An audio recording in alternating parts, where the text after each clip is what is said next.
So somehow we have to get this stuff to get air to go out of the cold side of the turbo, out the core support here, and then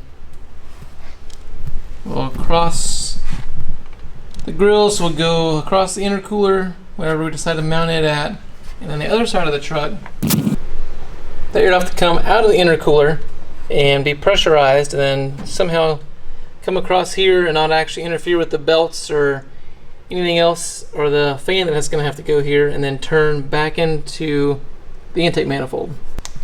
So to do that, I bought a 2.5-inch universal cold side kit off of eBay. So it came with some universal 90s, looks like less than 90s, 45s, and a couple straights here. It comes with a stack of 2.5-inch band clamps for your silicone couplers, and it comes with these black silicone couplers for the 2.5-inch diameter. I did end up getting a couple of 2.5-inch to 3-inch adapter silicone boots to step it up to these 3-inch inlets on each side of the intercooler. So the first thing to do here is go ahead and we'll get this grill pulled off this truck and try to figure out some place to either mount this intercooler behind the grill or back down behind the bumper if we have to. So you can see back behind the grill there's a pretty good amount of space. There's definitely close to 4 inches at the top, but as the grill goes down towards the bottom, it tends to narrow in a little bit, and you have less space there for clearance behind the grill. So either the radiator is going to have to go back towards the engine, or we're going to have to trim the backside of this grill to clear that intercooler. Option 2, I think, is going to be to come down here underneath the truck behind the chrome bumper that goes across here and mount the intercooler lower.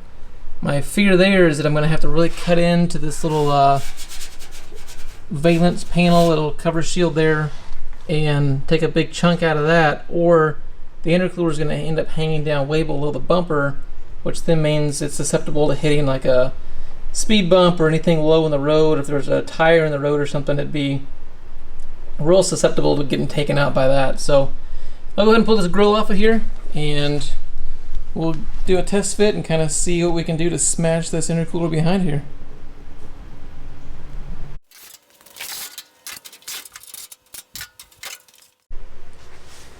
So this is just a inexpensive universal eBay intercooler.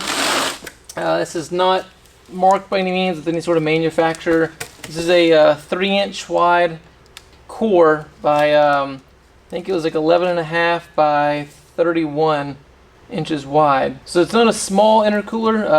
A lot of guys with the same setup use this very similar size intercooler and have good luck with it. So I wanted to put a big intercooler on here if I could, just to make sure I had plenty of cooling. I had an intercooler that was actually going to remove some heat out of the air and be beneficial.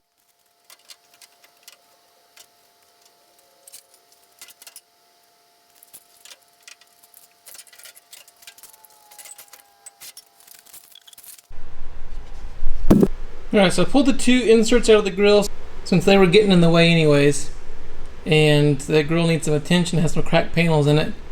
So it's a good opportunity, and now I can actually see what I'm working on. So now it looks like this intercooler will actually fit behind here pretty well. You can see that the grill is actually touching the intercooler here, and there's a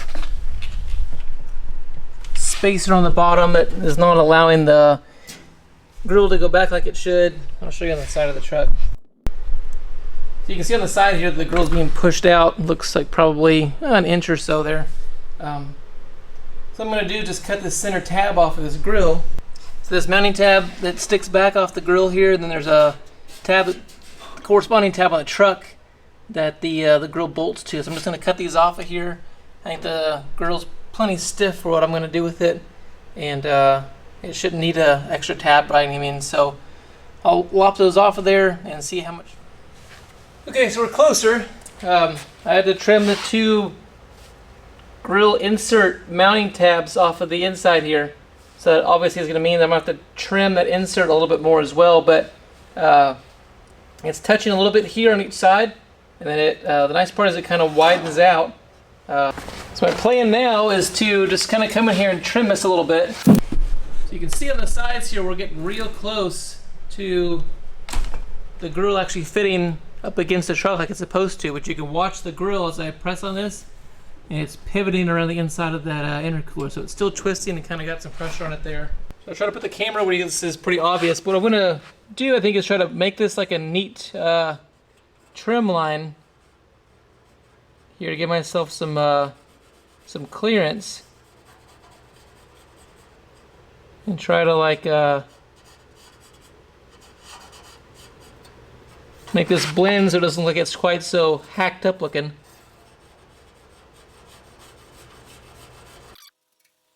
So something to that effect, kind of on both sides. So they got it a lot closer. The fit on the side of the truck now is looking almost like it should. It's almost like it'll bolt up in the factory location now. Maybe just a little more tweaking here.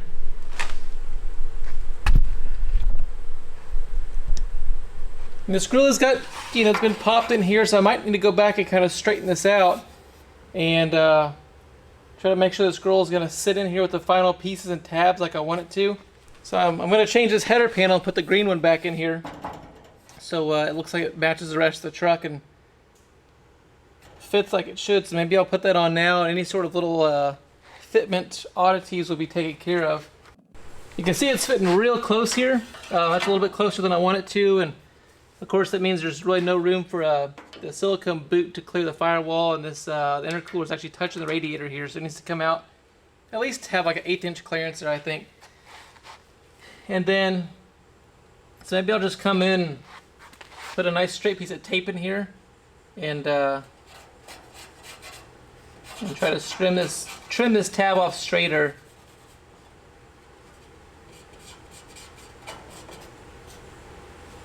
Give myself a little bit cleaner line there, a little more clearance, and then I think this thing is ready to go. I think I could figure out some way to mount the intercooler and start building that cold side. I'm surprised that it fit behind that grill as well as it did. And it didn't take that much trimming. Obviously the inserts,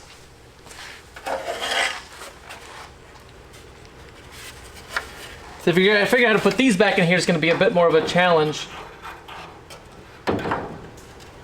So we're going to have to take some, have to clearance quite a bit of this plastic out of here, but for now, to have a grill in the truck and get it going, the cosmetic stuff, just kind of like, we can save that for a different day. Okay, so grill's off. I think I'm going to mount the intercooler right here. That's good and centered, and put the two little adapter boots at the end of it. So at this point, I've got to start plumbing that cold side to the firewall. So it looks like the side's going to be the most challenging, where it comes out of the turbo and goes through. So the exit for the turbo here is down lower. And so what I'd like to do is have this turn out of here at like a 90-degree angle and come straight out the core support.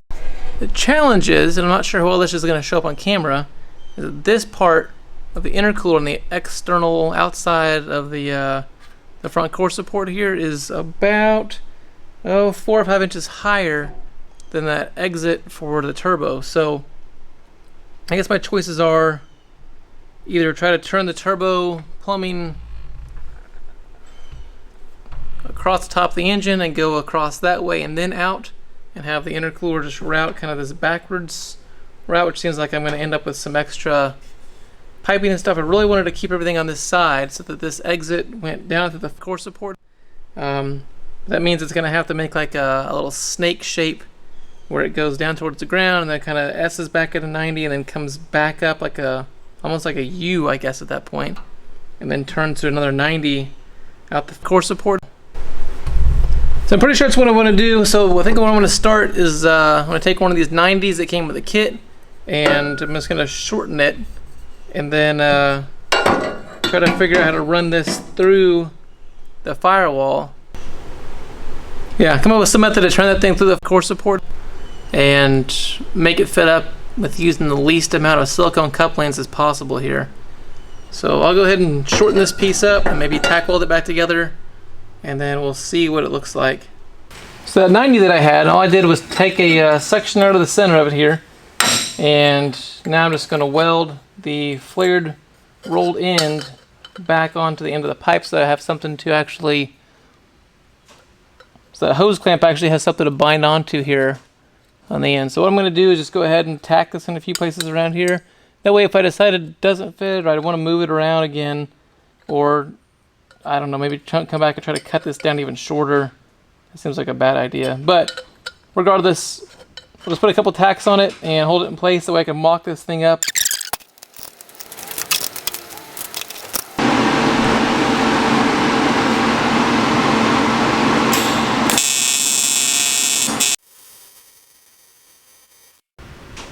So just a small tack on each side, and this one I just fusion welded. So enough to keep the little piece from falling off of there, and enough to make it through the mock-up process. At this point, I'm ready to pop or hole the core support. And so to do that, I want about a 3-inch, 3¼ inch hole, so that 2½-inch pipe can come through here, or 2½-inch aluminum tube for the cold side. So to use it, I'm going to use one of these plasma templates. So this is a 3 or 3¼ inch perfect circle.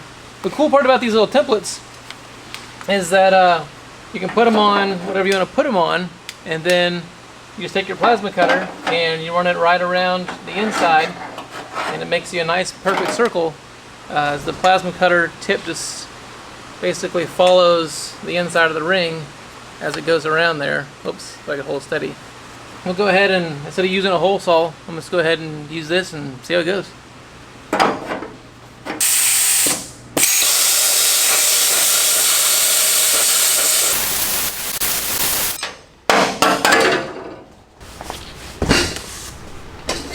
The nice part is that now whenever you go to drop this tube through here, you've got plenty of room for the tube to go through, and as the motor kind of moves around, hopefully I can fab this up centered enough that it's not going to cause me any sort of issues with this bumping on the core support here or something crazy like that.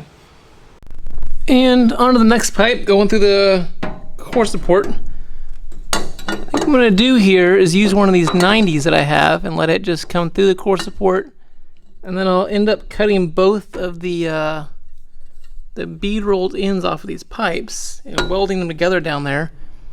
You could theoretically stack a silicone coupler in there, but I kind of just want to avoid doing that.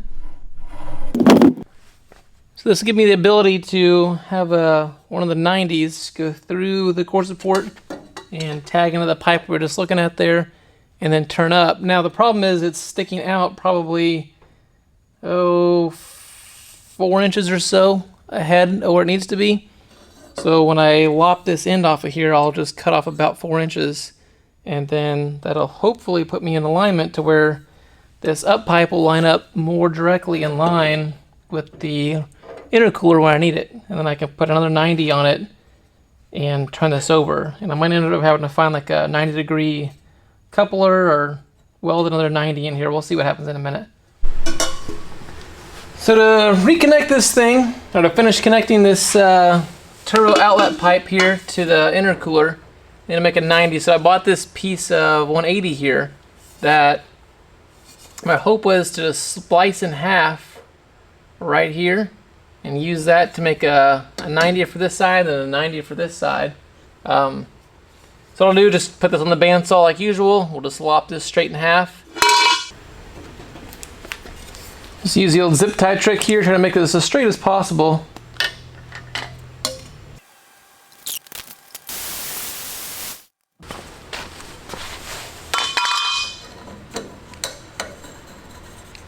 I'm just going to use my zip tie here as a reference to cut with.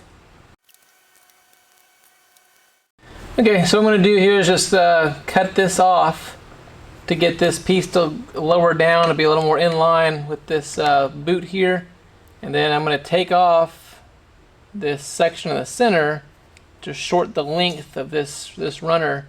So I'll just make a cut, and I'll cut out the center section of the pipe here, and then we'll kind of mock it all up and see how it's going to fit. I'm assuming we'll have to come back in to kind of trim some more of this to get it to fit correctly, but I'll start there and then we'll kind of just see how it fits up here.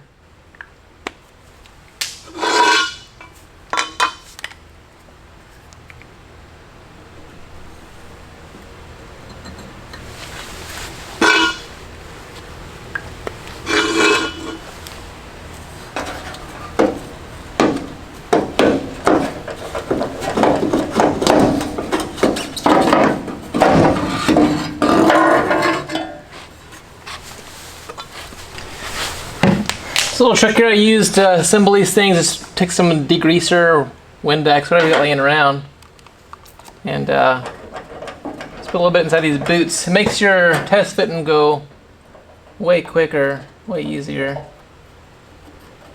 So I kind of just leave that there for now. This one, same thing. A little cleaner on. I was way off.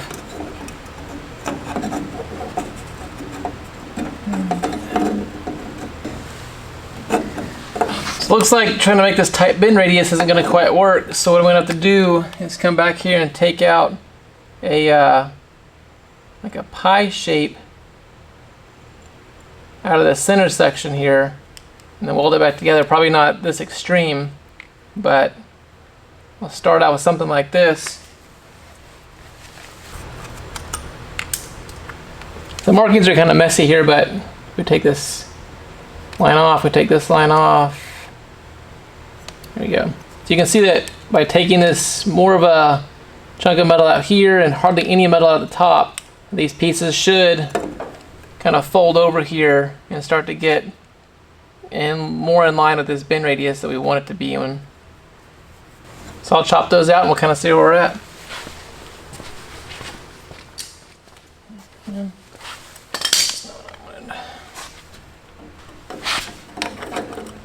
So those two pieces are that pie kind of taken out. Now this piece folds down.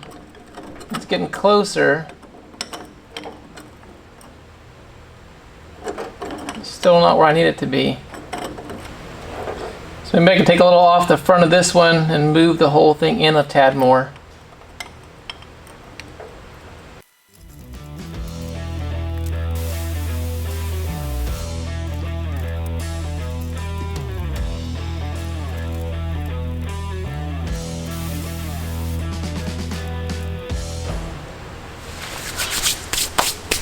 So I tacked up that passenger side, so while those welds are cooling on the bench over there, I'm going to try to figure out what to do with this side. So I think I have enough room in the engine bay to just make this side turn a straight 90 back into the core support here.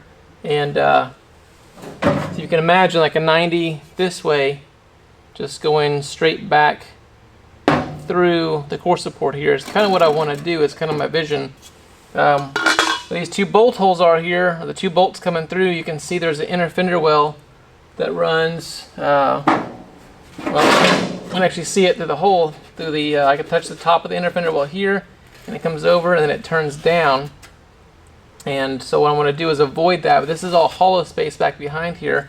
So I'll just use my plasma guide again and try to put this as center as I can with this, we'll just call this like a horizontal axis here, and we'll try to put that in line with this piece. So I can cut a nice 3-inch centered hole that's on the same invisible plane here, and hopefully not cut into that inner fender well in there.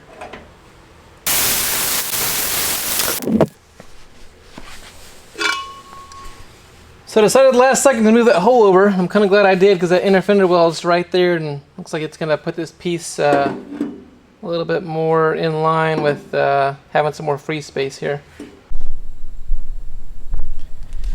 So same thing on the driver's side here, just had to tighten this bend radius up a tiny bit.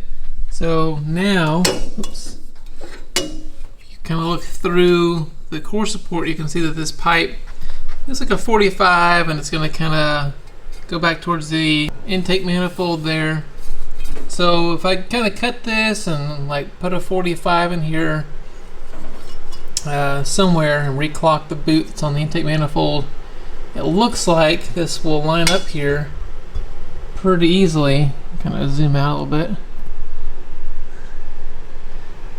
So a little more modification here, and I think this thing will be pretty close to being wrapped up. So just a quick preview, you can kind of see where I took a couple of joints and put them together here to make this kind of J shape so that it actually goes straight into the side of the intercooler, and then it's also serviceable this way. where this piece will actually hook in here and slide in, and then it lines the tube up nice and centered in the hole there. You can see how that lines up. So it looks like it should turn out pretty nice after all.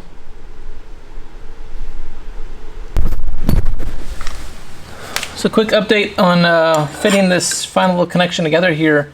So inside of the engine bay, where this pipe actually attaches to the bottom of the turbo, was I'd made this solid U shape there. Well, that didn't allow me to turn this at all, and since this won't turn, I have no way to get this joint in or out of this boot here. So I went back on the inside, I cut my tack weld back in half, and so I put a boot here, or a coupler, and this is where that tack weld was. So now, back out here. So now I can pivot this around, and this should, once the clamps are loose, allow this joint to come in and out of this coupler. The problem is there's now this this gap in here where things didn't quite work out correctly. So I made just a quick little slice here, and once I line all this up, it looks like I can go through and just weld this in place. It leaves my pipe nice and centered in the core support here, so it's not going to hit anything as the engine goes under boost and drops boost and all that. This thing kind of flexes and moves a tad. So I think with that joint complete, this will actually seal up the entire system, and besides having a blow-off valve in here, we're going to call the cold side finished.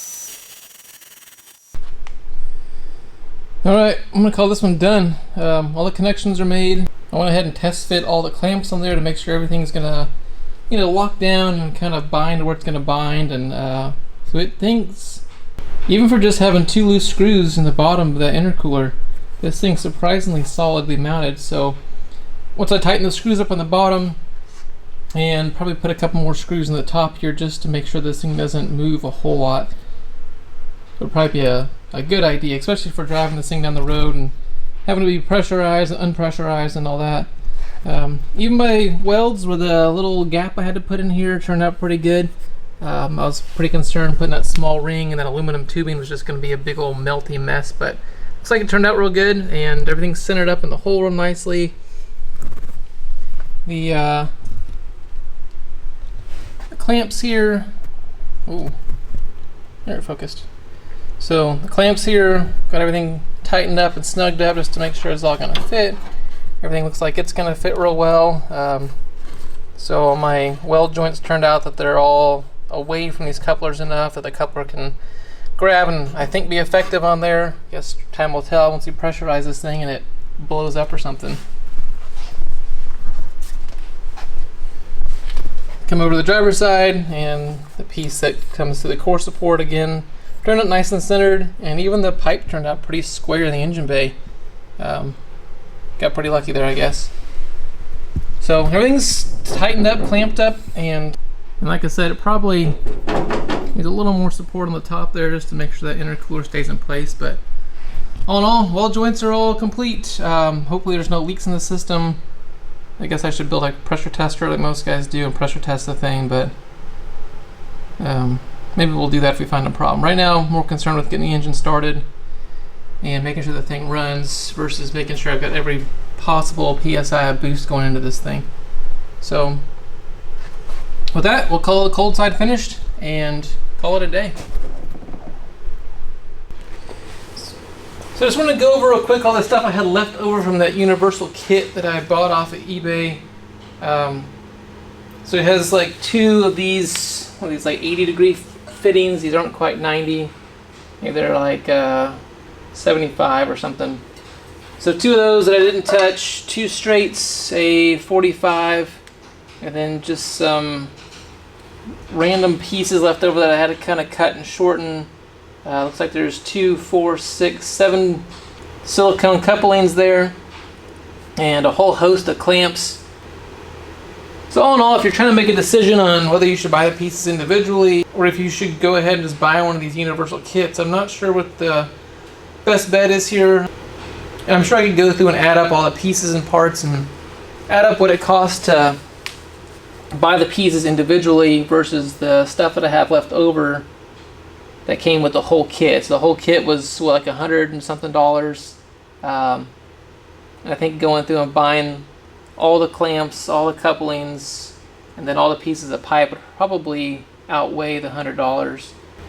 So any of you guys that are doing your own welding at home, this was some ER 5356 rod, and it's just a 16th inch diameter rod. It seemed to work really well on this thin wall stuff. It seemed to lay out nicely, and the metal that's just this polished aluminum, it really welded nicely. I was really surprised. I thought being from overseas, it might have a bunch of trash in it and it might be hard to weld, and it laid out very, very nicely. So kudos to whoever's selling these kits for this cheap and keeping the quality of materials up and not coating them with a bunch of cheesy coatings or anything else. Looks like these are just polished, and they got some, I don't know, some sort of wax or polish on them that you can kind of see if you touch it. It leaves fingerprints in it and stuff. Just want to kind of... Alright guys, well thanks for watching, and if you guys have any questions, go ahead and put them down in the comment section down there. I try to respond to all the comments and stay engaged with you guys. A lot of times you guys have great ideas and experiences, that sort of stuff, that you guys can relay back to me and I can kind of learn from too. We're doing more in this truck. I'm trying to post a video every week, every 2 weeks, so if you guys want to stay tuned, go ahead and subscribe. Press that bell button down there so that you guys can be alerted every time a video gets posted, and then again, you can interact and send me comments if you liked it, didn't like it. Either way, I don't get offended, so just hope you guys enjoyed it. Alright, thanks guys.